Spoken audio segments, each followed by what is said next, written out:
남기가 없는 거라고 생각했는데요. 갈 때 너무 급한 게 가지고 사실 잘 몰라요, 병원도. 이런 신체 검사를 제가 이제 5.18 때 안양 잡혀가서 안양교도소에 있는데 어느 날 갑자기 나가라고 그러더라고요.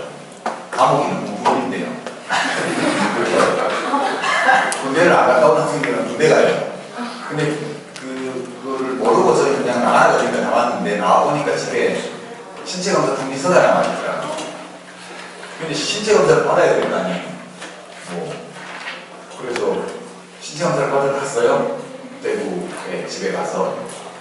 그랬더니 기다리고 이름을 불러서 갔더니 따라오라고 해서 갔어요. 갔더니 이제 엑스레이 앞에 서라고 해서 섰더니 사진을 탁 찍어요.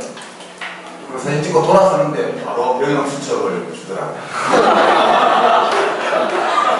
엑스레이 나오기도 전에 사진 나왔는데 딱 보니까 펴보니까 정상 도장 10몇 개가 정상 있고 맨 밑에 1급 갑 현역이병 대상 그렇게 통지서를 딱 주고 이제 5월 5일에 논산에 있는 연구초등학교 운동장에 가봐라 이래서 봤더니 그 받은 시간이 제가 이제 오늘 오후면 내일 모레 새벽 6시에 나오래요. 그러니까 한 36시간 정도 시간을 받았어요. 도망갈까 아니면 입대를 해야 되나 고민을 하루를 하고 이게 뭐 시국사범으로 도망치는 거는 하겠는데 병역 깊이로 도망가기는 못하겠다는 생각이 들어서 그래서 그 다음날 논산으로 와서 머리 감고 예수에서 잠깐 자고 새벽에 입대를 했습니다. 그래서 군대 가기 전에 뭘 해야 되는지를 제가 겪어보지를 못했어요. 그렇게 그냥 생각을 해보면 일단 하던 일을 좀 마무리 지어야 될 것들이 좀 있겠죠, 그죠? 연인관계 이런 것도 해야 되고 그리고 이제 군대 가는 기간은 요즘은 군에서 뭘 할 수 있기는 했다고 그러는데 그래도 공백 기간이 있는 남자들 경우에는 공백 기간이기 때문에 이제 물리적으로는 그 공백이 정해져 있어요. 그러나 이제 심리적으로 또는 사회적으로는 좀 그렇지 않을 수도 있다고 생각해요. 그러니까 군에 가기 전에 공백이 생기기 전에 마무리를 좀 잘 해두고 그리고 다시 돌아왔을 때 곧바로 시작할 수 있게끔 이제 하는데 필요한 것들을 하는 거 이런 게 되게 중요하고요.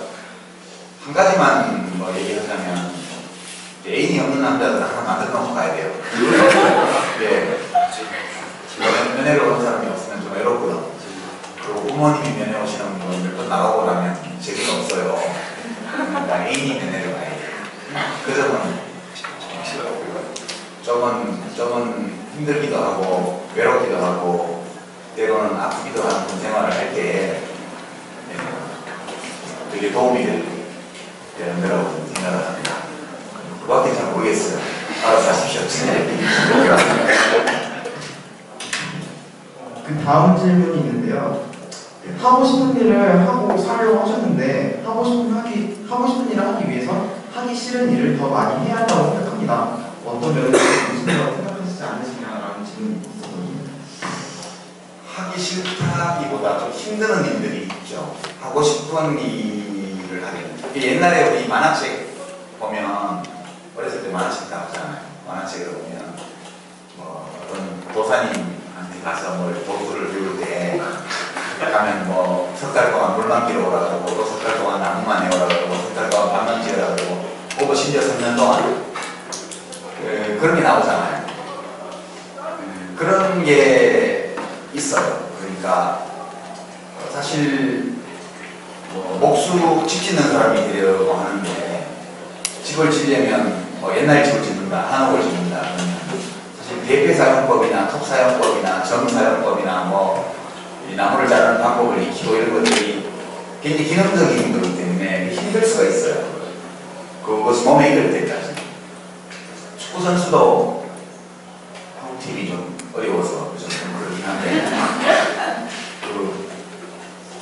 메시 같은 선수도 있지만 굉장히 어린 시절부터 그 아버지한테 훈련을 많이 받았거든요. 그 아버지가 동네 축구팀 코치여가지고 그 메시의 아버지는 블루칼라 노동자였죠. 네, 아실 거예요. 9살 때 성장 호르몬 그 불균형 장애진단 받아가지고 굉장히 힘들었고 힘든 점도 있었고 그랬는데 결국은 체력 훈련, 웨이트 트레이닝 뭐 이런 것들이 그 자체가 즐겁지는 않아요.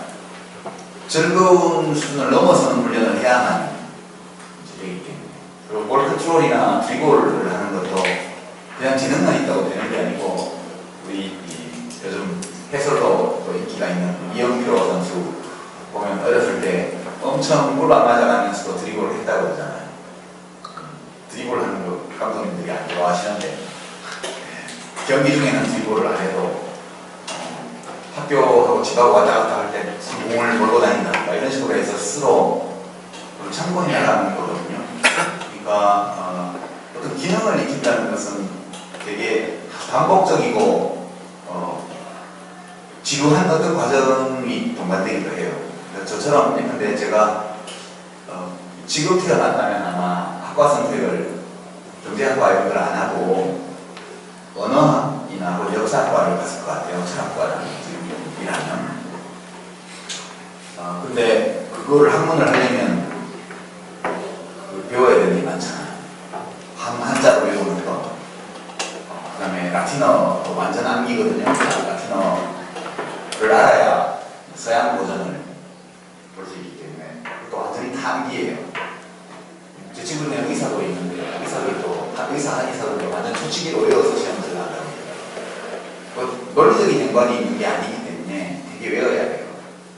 또 영어를 익히는 것도 영어나 제2외국어를 익히는 것도 굉장히 고통이 따르는 일이잖아요. 그 단계를 거치지 않고는 누구도 갈 수 없어요. 운전이 아무리 즐거워도 면허증을 따는 과정에서는 코스 훈련도 해야 되고 주행시 시험도 봐야 되고 뭐 자동차 구조는 모르지만 여하튼 시험 문제집을 달달 외워서 시험을 봐야 되잖아요. 그런 것처럼 뭔가를 하는데 필요한 기능을 익히는 데는 상당히 어려운 참고 해야만 되는 그런 일들이 있기 마련이거든요. 그래서 그걸 잘 하기 위해서는 그 과정을 견뎌야 돼요. 나중에 자기가 하게 될 즐거운 일을 잘하는 그런 걸 상상하면서 지금 하고 있는 일들이 힘들더라도 그걸 잘 견뎌내야지. 그게 즐겁지 않다고 해서 안 해버리게 되면 그러면 면허증 못 따면 운전 못하는 거죠. 심지어는 운전을 잘해도 운전 면허증이 없으면 운전할 수 없어요.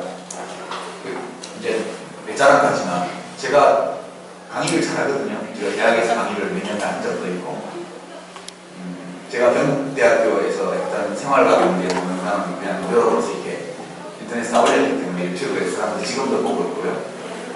그렇지만 제가 박사가 아니거든요. 그러니까 교수 임명은 될 수 없어요. 근데 그냥 가르치는 건 제가 교수님들보다 더 잘할 수 있어요. 왜냐하면 박사학위라는 건 특정한 분야의 특정한 주제를 가지고 깊이 들어가는 거기 때문에 박사학위 논문은 심사 교수하고 본인밖에 안 읽는다고. 그렇잖아요. 그리고 실제 경제학에 대한 일반적인 소양이나 지식은 대학원 과정에서 얻어지는 건데 저는 거기서 굉장히 폭넓게 대학원 과정 공부를 경제학 분야에서 했기 때문에 제가 공부해가면서 가르치고 잘 가르칠 수 있어요. 그러나 면허증이 없는데 운전기사는 되지 못해요. 그러니까 이 자격증이나 이런 것들이 일을 잘하는 데 꼭 필요한 건 아니지만 우리가 어떤 사람들이 일을 줄 때 그 사람을 하라고 하는 비용이 굉장히 많이 들기 때문에 결국 자격증이나 이런 것을 가지고 그 사람을 판단하는 중요한 정보를 쓰게 돼요. 어쩔 수 없이 이 세상에 맞춰줘야 되는 대목들이 있죠. 그런 일들이 꽤 있습니다. 네. 이제 그러다 보니까 학력 위조를 하거나 가짜 졸업장 뭘 하거나 이런 경우까지 생겨나는데 아니 운전 잘하면 운전면허증 위조해도 나는 그럴 수도 있지. 운전을 못하는 사람이 위조해서 사고를 내고 그런 일도 있지만 여하튼 그런 힘든 과정을 이겨내야 돼요. 그걸 못 견디면 결국 못하는 거거든요. 그 점은 아무리 힘들고 때로 따분하고 이래도 그걸 해야만 된다. 축구 선수가 근육이 어떤 동작을 할 때까지 계속 같은 동작을 반복 연습하는 것처럼 지적인 활동 분야에 종사하는 사람도 그걸 해야만 되고요. 뭐 엔지니어링이나 이런 쪽 하는 분들은 말할 날이 없고, 예, 물 길어오고 빨래하고 밥하고, 예, 청소하는 이 과정을 견뎌야만 어느 순간에 도사님께서 이제 하산하거라 이렇게 하는 때가 올 수 있다 이렇게 생각합니다. 이겨내야 돼요. 그래서 옛말에 고진감래, 인내는 쓰다 그러나 열매는 달다 그런 말도 있지 않습니까? 네. 그런 어쩔 수 없는 우리 삶의, 어쩔 수 없는 측면이니까. 다음 질문 하나 있는데요. 어떤 사건을 보고 자신의 주관과 생각을 어떻게 정리하시는지, 이렇게 옳고 그름을 단단히 평가하는 기준이 어떻게 되는지 궁금하다는 질문입니다. 이것도 아까 제가 강의를 할 때 이성과 감정, 이 완전 분리되어 있는 게 아닌 것 같다는 말씀을 드렸는데요. 옳고 그름과 관련해서 말하자면 논리보다 직관이 앞서요. 그러니까 논리적 추론 과정을 거치기도 전에 판단이 형성돼요. 그게 우리 뇌가 가지고 있는 특성 내지 한계인데, 모든 상황에 대해서 논리적으로 추론한 다음에 어떤 결론을 내리려면 대응이 너무나 늦어요. 그래서 우리 뇌는 패턴을 기억하는 거거든요. 패턴을. 우리 뇌의 작동 방식에 대해서 저도 뭐 전문적 시간은 없지만, 우리 뇌는 어떤 구체적인 것이든 추상적인 것이든 간에 특정한 패턴으로 모든 것을 저장하고 출력하고 기억합니다. 그래서 이 오랜 진화 과정에서 축적되어 있는 패턴이 있어요. 그걸 우리가 직관이라고 부르거든요. 직관이라는, 인투이션이라는 것은 논리적 추론 과정 없이 어떤 판단을 형성하는 걸 얘기해요. 우리가 옳고 그름과 관련되어 있는 것들은 대부분 도덕적 원리와 관계가 되어 있는데, 그거는 되게 직관의 영역에서 먼저 판단을 내립니다. 그러니까 어떤 일을 보고 무슨 기분이 나빠요. 그럼 화가 나요. 그런 다음에 왜 화가 나지? 왜 기분이 나쁜지를 그 다음에 생각해요. 그러니까 이걸 믿어야 된다고 생각해요. 그러니까 가강등이 굉장히 길고 뭐 높은 지위에 있고 아주 뭐 전문적인 어떤 지식이 있는 분야에 있는 사람들이 엉뚱한 판단을 하는 경우가 대단히 많아요. 그것은 그 사람이 직관의 목소리를 안 듣기 때문에, 그 논리적 추론이나 이성적인 어떤 판단보다 직관이 더 정확하다고 저는 생각해요. 직관적으로 뭐가 안 좋았는데 아무리 생각해봐도 이유를 모르겠다. 그러면 잠시 직관적 판단 착오를 하는 걸 수도 있죠. 근데 먼저 하는 것은 직관적 판단이에요. 그게 윤리적 판단과 많이 관련이 있고, 여러분들도 이제 논리적 추론의 힘보다는 자기 자신이 가지고 있는 직관의 힘을 더 믿을 필요가 있다고 저는 생각을 합니다. 예컨대요, 이건 아주 단순한 건데, 아이들이 자라는 과정에서 여러분들도 어렸을 때 왜? 이거 많이 해봤을 거예요. 엄마한테, 아빠한테 왜? 그럼 어떤 대답이 돌아옵니까? 좀 처음에는 왜 그런지를 자꾸 설명하다가 계속 왜? 그러면 뭐라 그래요? 조그만 게 말끝마다 왜야? 이렇게 되기 쉽죠. 그리고 학교에 들어가서 그건 왜 그런가요 선생님? 이렇게 묻기 시작하면 아무개야. 꼭 그렇게 따지는 게 좋은 것만은 안 간다. 이런 답이 돌아오기 쉽죠. 심지어 대학 강의실에서도 왜라고 묻는 학생을 싫어하는 교수들이 있어요. 저는 강의를 할 때 왜라고 물어보면 너무 좋아요. 너무 명확한 것조차도 왜라고 물을 때 잠시 당황하지만 그것이 명확하지 않은 사람도 있을 수 있다는 거예요. 그것을 명확하게 설명하는 과정에서 우리가 알고 있는 것들이 더 확실해지는 측면이 있는 거예요. 그래서 이 세계사에 어떤 족적을 남긴, 문명사에 족적을 남긴 위대한 천재들은 대부분 어렸을 때 별명이 미스터 아이예요. 미스터 아이. 왜? 그러니까 술 먹지 마. 아빠는 먹으면서. 그죠? 애들은 그러잖아요. 그래, 뭐 이거 하지 마. 그럼 엄마는 왜 해? 그럴 때 이제 어른들이 그거를 억압하죠. 그래서 이제 아이들이 어느 순간에 가면 왜라는 질문을 생각하는 것을 포기하게 돼요. 권위주의적인 사회 분위기에서는 천재가 잘 안 나와요. 이 일탈 행위와 괴짜와 같은 사고방식을 너무나 많이 하기 때문에. 그래서 우리 사회가 이렇게 대한민국 참 대단한 나라긴 해요. 되게 이쁜 나라고 동시에 되게 못난 나라고요.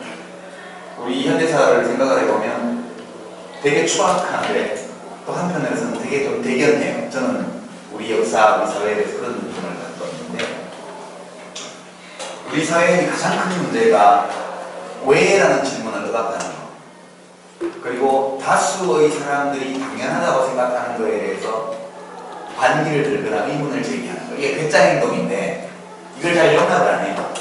그러다 보니까 사회가 획일화되고 집단주의가 판을 치게 되고 개성이 억압돼요. 그러면 안 되는 거거든요. 대표적인 예가 대구, 제가 고향이 이제 경주고 자라게 대구에서 자랐는데, 대구가 섬유산업에 이제 본거지였다가 그게 기울어지니까 패션 산업으로 바꾸려고 했어요. 그래서 한게 김대중 대통령 시절에 밀라노 프로젝트라고 해가지고 돈을 수천억을 지원을 받았어요. 근데 그 사업 망했거든요. 제가 처음부터 그건 안 된다고 해서 대구에서는 패션 산업이 될 수가 없다. 국가에서 아무리 지원을 해도 안 될 거다. 왜냐? 배꼽티를 입고 길거리에 딱 나갔을 때 어른들이 가시나 마 옷 똑바로 안 입나? 이렇게 그러니까 배꼽티를 입고 싶은 여성들은 서울 동대문으로 가야 돼. 그러니까 기타 막 동대문이 부자성을 이루고 거기서 마음대로 하는 거예요. 청바지에 반짝이도 붙이고. 근데 가시나 옷 똑바로 안 입고 다니나 이렇게 되는 나라에서는 패션 산업이 그 지역에서 될 수가 없어요. 기본적으로. 이 패션 산업은 전형적으로 창조 산업인데, 창조 산업의 힘은 다양성에서 나오는 거거든요. 그 다양성을 키우려면 과정이 있어야 돼요. 문화적인, 사회적인 과정이. 그래서 죽었다 깨도 다른 데는 몰라도 대구는 패션 산업이 아닐 거다. 제가 그렇게 얘기를 했는데, 예언도 한 번 하면 안 돼요. 맞으니까 기분 좋냐? 이렇게 시비를 거는 분들.